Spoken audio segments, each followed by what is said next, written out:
making a vegan meal. So vegan means that you don't eat any dairy products, eggs, or any meat. So that means you don't eat any poultry, red meat, or fish. Some people think that this can be a very restrictive diet, but there's really a lot of great foods out there that you can eat. Today we're going to be showing you a meal that has all of your food groups in it, and it's very pretty, it has a lot of colors, and it's definitely going to be very impressive to your guests. It's called Mexican quinoa salad. The base of it is quinoa, which is a grain. It's similar to rice, but it's round and it has a bit of a nuttier flavor. You can do a lot of things with quinoa, and we're going to show you just one of the many options today. There's also a lot of ways you can vary this recipe, so stay tuned to find out.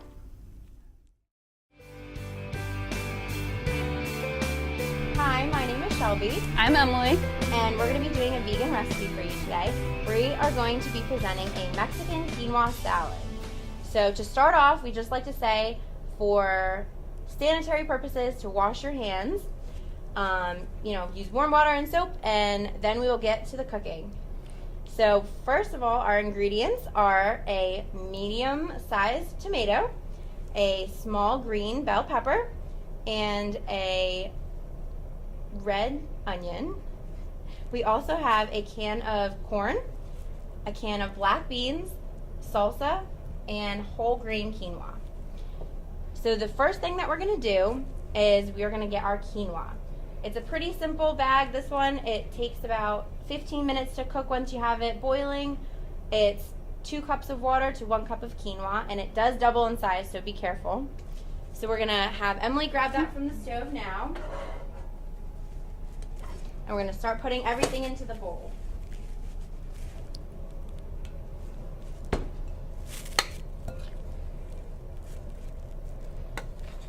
And quinoa is a great source of protein, and it's also great to get the whole grain quinoa because, like my plate suggests, we should have half of our grains being whole. So now that that's in the bowl, we're going to start chopping up all of our vegetables, and we want to just do small pieces so that it mixes really well for the salad. And this is a great way to just get some extra vegetables in your diet throughout the day. It's really easy to add more. We're only going to be doing these 3, but it's very easy to add extra, as you see fit.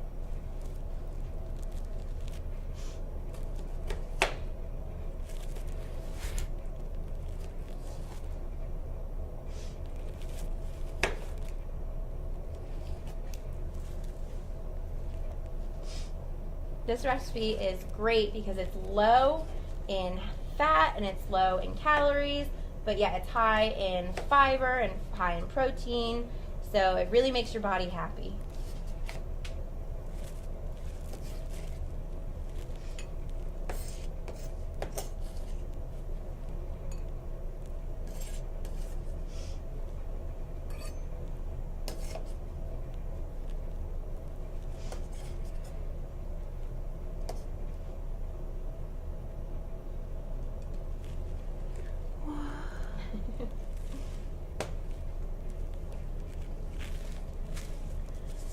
And next we're going to be doing the green bell pepper.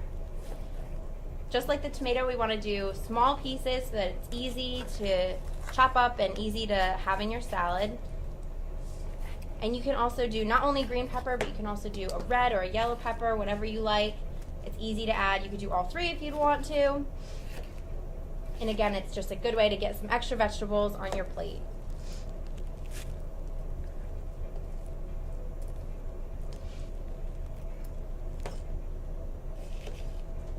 That looks really good. I know, I love pepper. And it adds such nice color.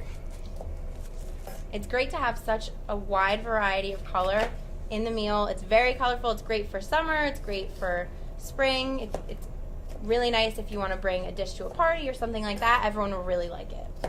It's really pretty. Sticking to a vegan diet, it's pretty easy to get lots of fruits and vegetables on your plate.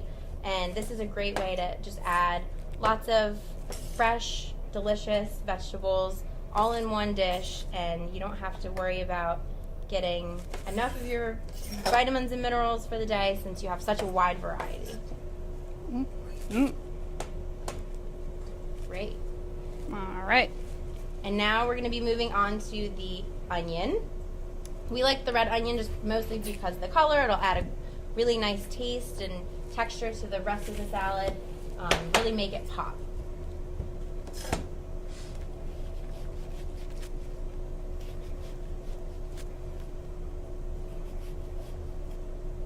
And make sure as you're cutting up these vegetables, you're just being really careful with the knife and making sure to keep your fingers pulled back so that you don't slice anything and there's no issues. All right, that looks great. So much onion. Onion's the best, adds so much flavor. But if you don't like it, you don't have to use it, and that's the best part. So now that we have everything chopped up, we can clean this up and move to mixing the rest of the ingredients together. Wow. So as we're doing the cans, we just like to remind you that rinsing your canned vegetables and your beans is really important because it actually decreases the amount of sodium in the can by about 40%. So that'll really decrease the sodium if you just put them in a strainer and rinse them under the sink for a little bit, and then you can decrease the sodium and make it a healthier meal. So we're just going to be mixing everything together now that it's all chopped up into the bowl. So we put the beans in there. Now Emily's going to add the corn. And you can already tell that the colors are really starting to come together. All right. Yum. All right. Tomato. So now we got the tomatoes going in.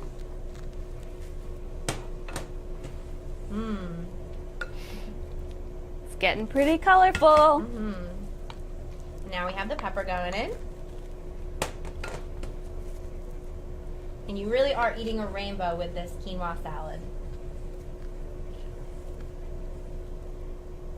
It's a great way to get your kids involved if you have kids, and everyone loves to, make a pretty meal that looks great and tastes even better.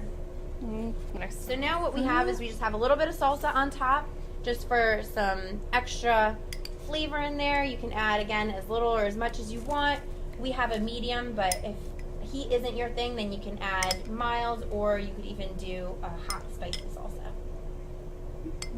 So we're just going to keep adding that in and mix it all together just like you mix the rest of the ingredients. Perfect. So you can either leave it on top like a garnish so all your guests will think you're really impressive, or you can just go ahead and mix it all in and give some more color. And it's a really great meal to, again, bring to a party or something like that because people will really be impressed, but it's actually super easy to make. I wish that everyone could try it at home, but unfortunately can't right now. But hopefully you'll make this recipe and use our skills that we have taught you and add in some of your own flavor. You can add a lot of guacamole on top. I know a lot of people like that, which is great for some healthy fats. And that's about it. Yeah. You can make it whatever you want. Possibilities are endless. All right. Thanks for watching, everyone.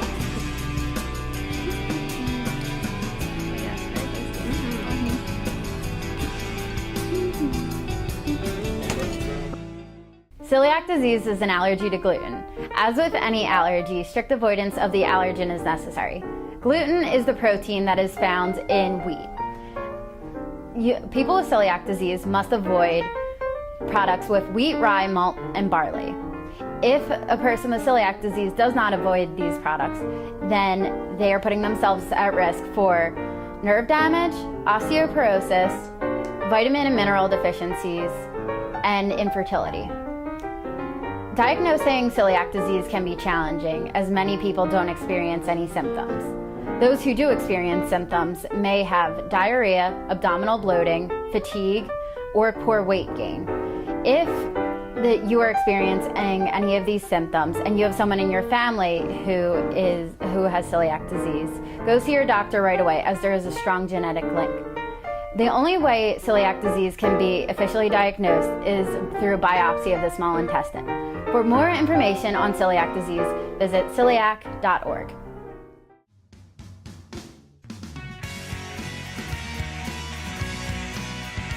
Okay, tonight we're going to be making a spaghetti squash shrimp scampi. It is a quick, easy, healthy, gluten-free meal.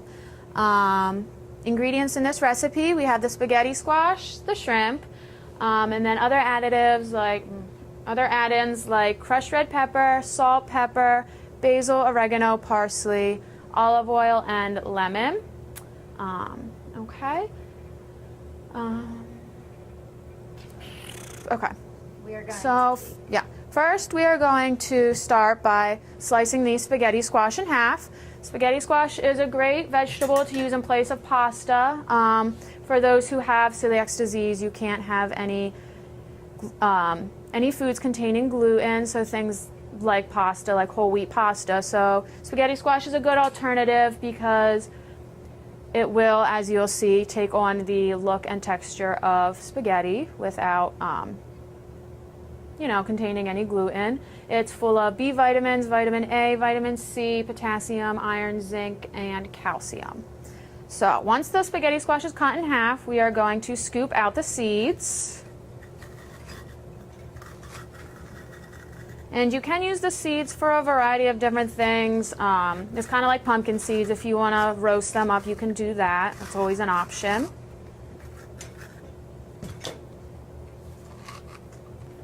Okay, so now that that's cut in half and the seeds are scooped out, we're going to come over here and turn the oven on to 400 degrees. Turn it on. Okay.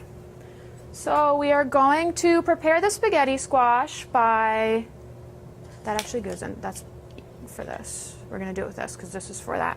Oh, okay. Oh, we can just do that too. Yeah, and then refill it. Okay. Okay. So we are going to start by drizzling or coating the spaghetti squash with olive oil.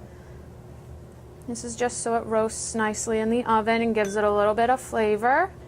And stick it in the oven for 45 to 50 minutes. I guess we'll just toss it in. Okay. So at the end of 45 to 50 minutes, you're going to take your spaghetti squash out of the oven. Yeah, should move that. Over here.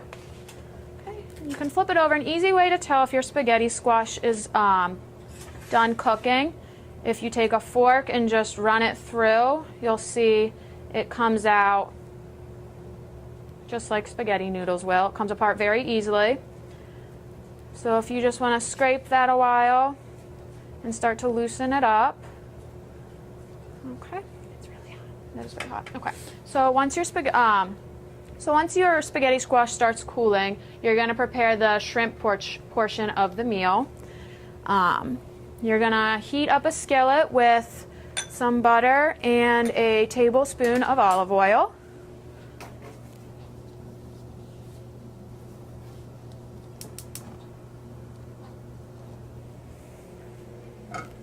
You just want to put that in? Put that in. Yeah. Okay, and you just want to let that melt.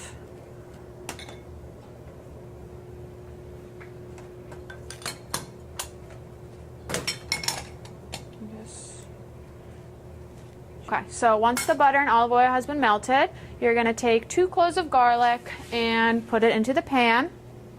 Now the recipe does call for fresh garlic, but for convenience, if you prefer, you can just use canned minced garlic here. Half a teaspoon will equal 1 clove. And you just want to let that saute for about 3 minutes. Okay, so now we're just going to come over here really quickly and add 8 ounces of shrimp. And then we're going to salt and pepper to taste. So just sprinkle a little salt and pepper. So we're adding in some crushed red pepper again to taste, some salt, pepper. And then we're going to put that back on the stove and let it cook for about 5 minutes. A good tip for shrimp, it is a good protein source. A tip for buying it is if you buy it frozen and pre-cooked and deveined with the tails off, that'll save you a lot of time with prepping and having to let it thaw and remove the tail. It also is just easy to reheat then. So once the shrimp is finished cooking, you're going to bring it back over. And to finish, you're just going to place the spaghetti squash into the dish with the shrimp. Okay, so as Steph is adding in the spaghetti squash, I'm going to zest the lemon. You're just going to top it off with zesting some lemon, adding some lemon juice, and topping with parsley. Okay, so I'm just going to add some lemon zest in. The recipe calls for the zest of about 1 lemon. Okay, and I'm going to cut the lemon in half and then just squeeze some lemon juice in there. Forgot the tip. It's okay. That's fine. Okay, I don't want to get too lemony. Okay, and then we're just going to toss it all together.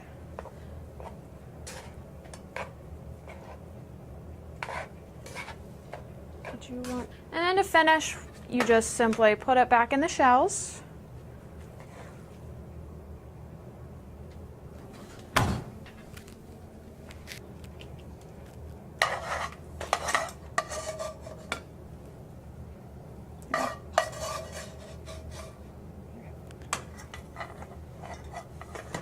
You want to put that back here?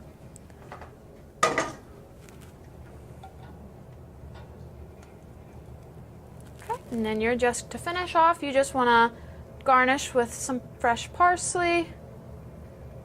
And here you have a fresh, easy, quick, gluten-free meal. All right, again, my name is Jenica. And my name's Stephanie. And thank you for joining us tonight. We hope you've learned something here, have gotten some good tips from us, and can make this recipe at home.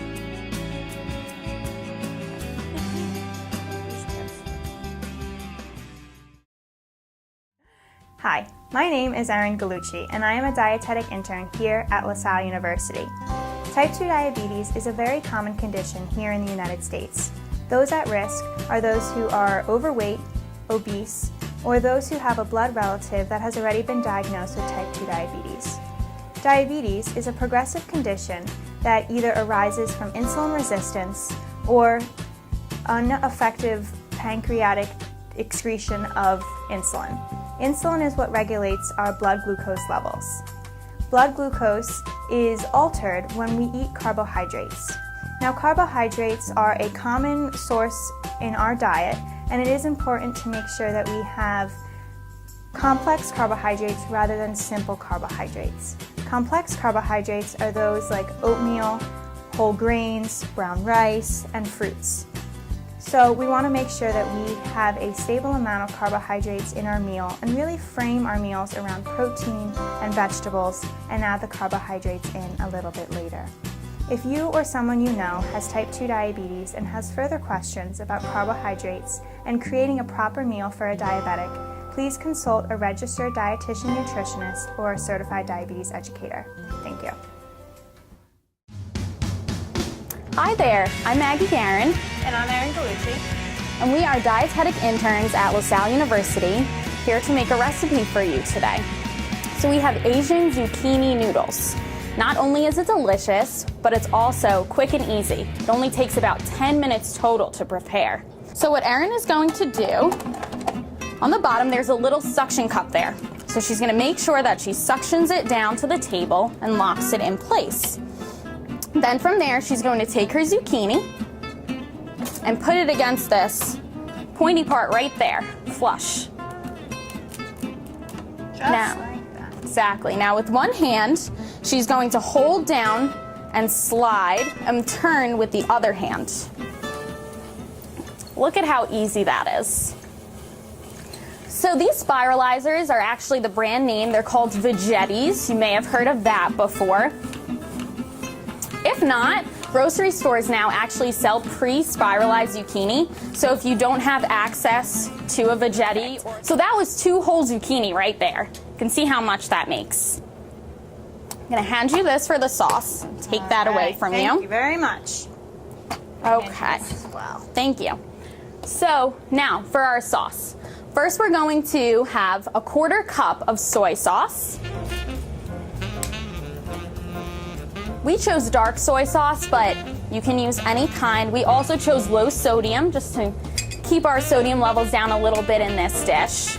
The next ingredient is 1 teaspoon of sriracha sauce. Now, a little fun fact for you. Sriracha is actually a hot sauce made from chili peppers, and it was founded in Thailand on a coastal city. So the chefs in Thailand would use this hot sauce to add a little bit of heat to their seafood dishes. but now it's come to America and you can find it in most grocery stores as well. Also going in this sauce is something a little sweet. We have some dark brown sugar, which we'll add 1 tablespoon of. So it's kind of a little heat, little bit sweet, mixed all in together. It'll taste great on the zucchini noodles. Perfect. So Erin is just going to mix that up a little bit, and then we'll keep going with the rest of our recipe. So we have a saucepan set up on our stove, and Erin will add some oil into there, 1 teaspoon. So we chose to use olive oil, but you could use any type of oil. Canola oil, vegetable oil, or even sesame oil, which would add a nice flavor to this Asian dish. Some sesame seeds would be really good in here too. That would be great. That would add a nice crunch, definitely. So Erin's just going to put that onto medium heat and get the oil to heat up a little bit. The next part of this recipe is our minced onion. So Erin is going to mince the onion. We only need 1/4 cup. So this recipe is the serving size for 2 people. So that's why you may think it's not that much, but it's only for 2. You could always double or triple depending on what you need. So 1/4 cup of minced onion is where we're going next.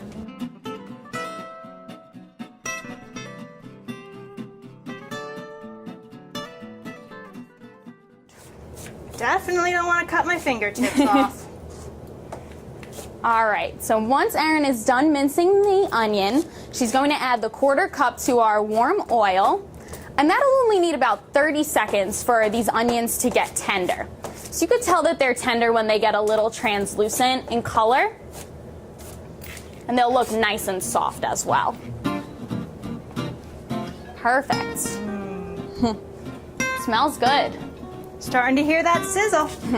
So now, Erin is going to mince 2 cloves of garlic, and we actually have here a garlic press. So what you do is you put the garlic right in there, you press down, use a lot of muscle, it's harder than it looks, and then the minced garlic comes out right from this side, so it's already nice and small for you. So we'll have 2 cloves of garlic there. Now if you don't have a mincer, or a garlic press, called both names, that's completely fine. You can use a very small paring knife in order to chop the garlic as finely as possible. But again, you want to make sure you curl those fingers as best you can. It really does smell good. Give that a quick stir, and then we have our pre-spiralized zucchini. So this recipe calls for 2 medium-sized zucchinis, which you could see is a decent amount. It's kind of surprising that one person would actually be eating a whole zucchini, but since you aren't using noodles or pasta like you may in another dish, you know, it's easier to eat that much zucchini. And I'm going to pass Erin our sauce right here. All She can right. add that in too. Season this puppy up. See.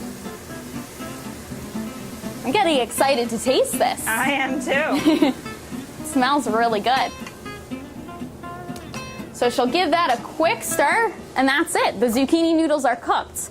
So when sauteing them, it only takes about 2 minutes, and the same thing with boiling them actually, only takes about 1 to 2 minutes. So it is a really, really quick alternative.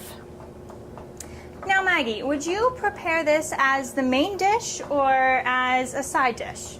That's a great question. So as I said before, zucchini noodles and other vegetable noodles can go for either. This dish right here, I would say, is more of a side dish because it doesn't have any protein foods in it. But if you wanted to convert it into a main dish, you can definitely add some protein. Erin, what would you add? I'd probably add some tofu to this, as well as maybe some watercress, just to give that little bit of an Asian feel to it. All right, I think we're ready to give this a try. Okay, please dish some out for us. Look at those noodles. All right, just a little bit of a taste here. Thank you. One for you.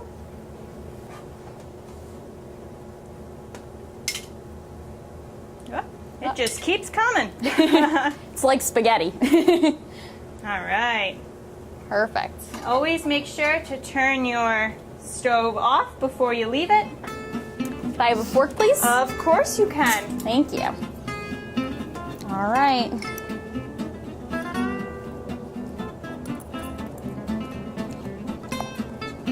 That's delicious. Wow, that is really good. The sauce, I think, definitely makes it. Definitely. Has a little kick to it, but also the sweetness from the brown sugar. Very good. Wow, I don't want to stop. I'm going to take another bite. You go right ahead, Maggie. All right. That's delicious. So, Erin, do you have any other questions about this dish? Not that I can really think of here, but I'm definitely going to make this recipe at home. Good. Definitely. That would be great. So, thank you very much. We hope that we encouraged you to try some zucchini noodles or other vegetable noodles if you get the opportunity. And we hope to see you again soon. Individuals who are lactose intolerant may avoid foods such as milk and milk products because of digestive discomfort. These individuals may be at risk for a deficiency in calcium and vitamin D. Other ways to get these essential nutrients is through non-milk or non-lactose products such as rhubarb, spinach, salmon, pinto beans, broccoli, calcium-fortified orange juice, or soy milk that is calcium and vitamin D fortified. If you suspect you have lactose intolerance, it's a good idea to keep track of your daily servings of different foods, such as milk, yogurt, or cheese. This way you can let your doctor know what dairy foods in which certain amounts are likely to cause your symptoms. How was that?